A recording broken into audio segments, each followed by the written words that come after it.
ಜನ ಎಲ್ಲ ಮಲಗ್ಬಿಟ್ರೆ ಹೆಂಗೆ ಶಬ್ದನ ಬರ್ತಾ ಇಲ್ಲ. ಒಂದ್ ವೇಳೆ ನಮ್ಗೆ ನಾವು ನಮ್ಮ ಮಕ್ಕಳು ಹೇಗಿರ್ತಿದೀವಿ ಅಂತ ಯೋಚನೆ ಮಾಡ್ತಾ ಇದೀವಿ.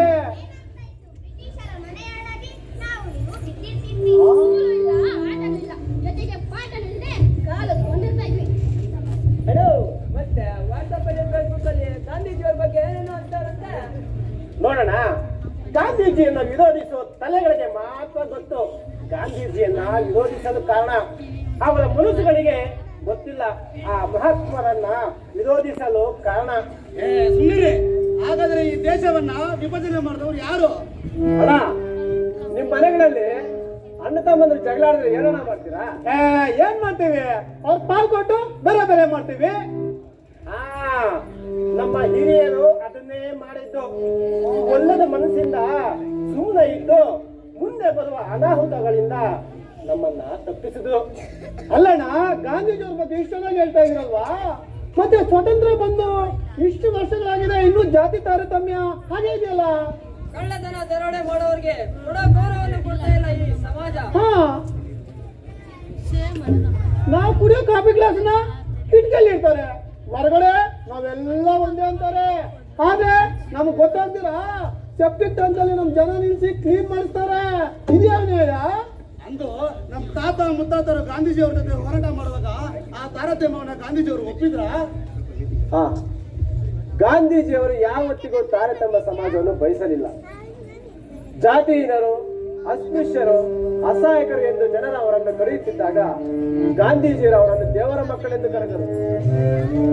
ಅಷ್ಟೇ ಯಾಕೆ, ಈಗಿನ ದತ್ತು ತಗೊಂಡು ತಮ್ಮ ಮನೆಯಲ್ಲೇ ಬೆಳೆಸಿದ ಶತಮಾನಗಳಿಂದ ಕೆಲವೊಂದು ಜನರಿಗೆ ದೇವಸ್ಥಾನದಲ್ಲಿ ಪ್ರವೇಶ ಇಲ್ಲ ಅಂದಾಗ 1924ರಲ್ಲಿ ತಿರುವಂಕೂರಿನ ವೈಕೋ ದೇವಸ್ಥಾನದಲ್ಲಿ ಏನ್ ನಡೀತು ಅಂತ ಗೊತ್ತಾ? ಏನ್ ನಡೀತು?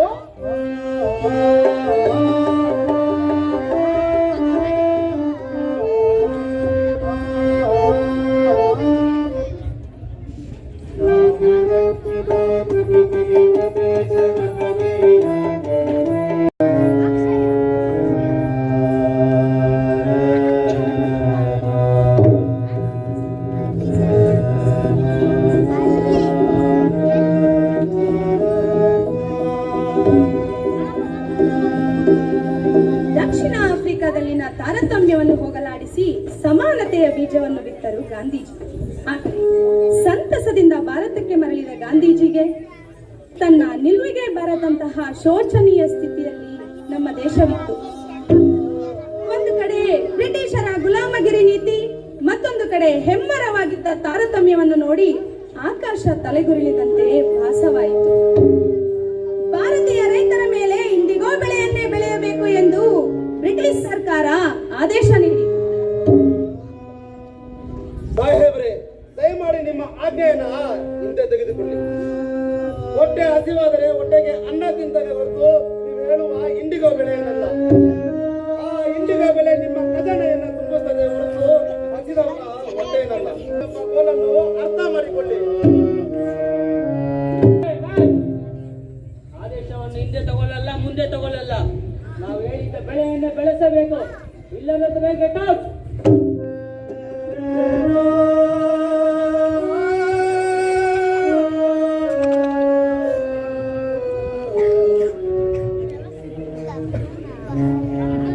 ಸೋದರರೇ, ಸತ್ಯಾಗ್ರಹ ಎಂಬುದು ನಮಗೆ ಬದುಕುವ ಮತ್ತೆ ಸಾಯುವ ಕಲೆಯನ್ನು ಕಲಿಸುತ್ತೆ. ನಾವೆಲ್ಲ ಬದುಕೊಂಡಿದ್ರೆ ಈ ದೇಶಕ್ಕೋಸ್ಕರ ಬದುಕೋಣ, ಈ ದೇಶವನ್ನ ಅಂತ್ಯ ಮಾಡೋಣ. ಚಂಪಾರಣ್ಯ ಸತ್ಯಾಗ್ರಹಕ್ಕೆ, ಚಂಪಾರಣ್ಯ ಸತ್ಯಾಗ್ರಹಕ್ಕೆ, ಚಂಪಾರಣ್ಯ ಸತ್ಯಾಗ್ರಹಕ್ಕೆ, ಚಂಪಾರಣ್ಯ ಸತ್ಯಾಗ್ರಹಕ್ಕೆ.